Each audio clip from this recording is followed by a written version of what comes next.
When you're 16, you look forward to being able to do a few things. Not be 15 is a really big one. Maybe you can stay out a little later, and then, oh so obviously, drive a car. My parents had asked me what my dream car was over dinner one night, and my answer had been far from the typical classic Ferrari, or even the timeless Volkswagen Beetle. My answer was a bright blue Honda Fit. When I go out to take the trash and see my absolute dream car perched in the driveway, I can't come close to containing myself.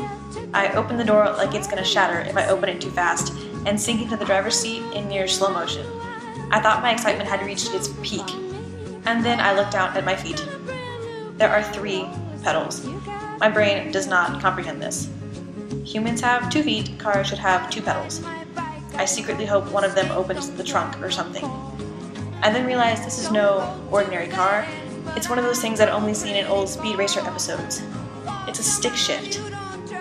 All bodily functions completely stop as I realize I have no idea how to drive the car I'm sitting in. And then comes the first driving test. I literally make it not even 4 inches before I stall out. The entire car shakes violently and I think it's collapsed on itself, and for 1 second I had legitimate fears of this car catching on fire. The fire part never actually happens, but the stalling out part happens at least 24 more times that day.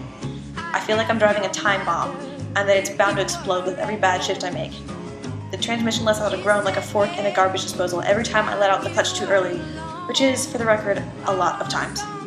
My driving looks more like panicked flailing than actual driving, as one hand grips the wheel like the jaws of life, and my other fumbles for the transmission, and both feet pound pedals uncertainly against the floorboard.